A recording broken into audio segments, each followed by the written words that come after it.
اس سال ہم سے پوچھا ہے کہ ایک مسئلے کی تحقیق میں دل میں اطمینان نہیں ہے کہ غیر رمضان میں وطر کی نماز باجماعت کیوں نہیں ہوتی، رمضان ہی میں کیوں ہوتی ہے؟ کہ اس بارے میں کوئی صحیح حدیث ہے؟ یہ پوری بات سمجھنی چاہیے، پوری بات سمجھ لی جائے گی تو یہ سوال پیدا نہیں ہوگا۔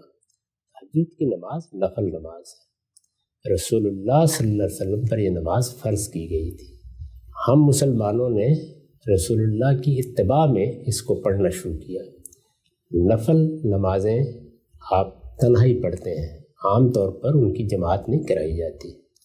رسول اللہ نے البتہ ایک موقع پر اپنی اعتکاف کی جگہ سے باہر آ کر تہجد پڑھی رات کو، لوگ بھی موجود تھے وہاں پہ، تو وہ پیچھے کھڑے ہو گئے، آپ نے جماعت سے روکا نہیں۔ تو اس سے یہ معلوم ہو گیا کہ نفل نماز کی بھی اگر جماعت کرا لی جائے تو یہ کوئی گناہ کی بات نہیں ہے، حرج کی بات نہیں ہے، ہو سکتی ہے۔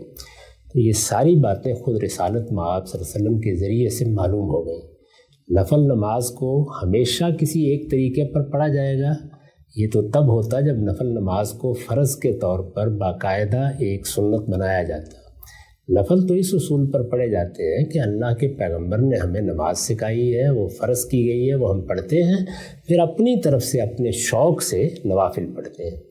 نوافل تنہائی پڑھے جاتے ہیں، لیکن یہ بتا دیا گیا کہ جماعت بھی ہو سکتی ہے۔ لوگ رسالت مآب صلی اللہ علیہ وسلم کے پاس آئے اور انہوں نے آ کے کہا کہ ہمارے لیے صبح اٹھنے میں مشکل ہوتی ہے، کیا ہم عشاء کے بعد یہ نماز پڑھ سکتے ہیں، یعنی تہجد کی نماز، اور خاص طور پہ رمضان میں؟ آپ نے فرمایا کہ جو لوگ نہیں صبح اٹھ سکتے وہ عشاء کے بعد بھی پڑھ سکتے ہیں۔ اپنے طور پر بھی لوگ پڑھتے تھے اور قرآن سننے کے لیے اس کی جماعت بھی کرا لیتے تھے، یعنی یہ طریقہ رسول اللہ کے بعد بھی رہا۔ سیدنا عمر کے زمانے میں آ کے جب یہ معلوم ہوا کہ مسجد میں لوگ نماز پڑھنے کے لیے جمع ہو جاتے ہیں، کوئی اپنے طور پر پڑھ رہا ہے، کسی نے کسی کو امام بنایا ہوا ہے، تو عجیب سی کچھ بدنظمی کی کیفیت تھی، تو انہوں نے فرمایا ایک امام کے پیچھے پڑھ لو۔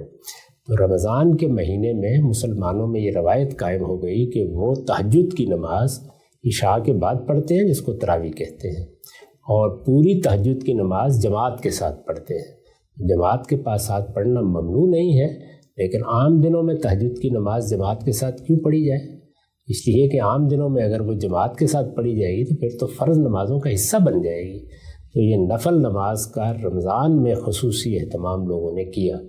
اس کے بارے میں بھی اصل چیز وہی ہے کہ تنہا پڑھیے، گھر میں پڑھیے، اور تہجد کے وقت میں پڑھیے، وہ زیادہ بہتر ہے۔ تاہم اپنی کسی مجبوری کی وجہ سے لوگ پہلے وقت میں پڑھیں تو پڑھ سکتے ہیں، اور اگر جماعت کرائیں تو وہ بھی کرا سکتے ہیں۔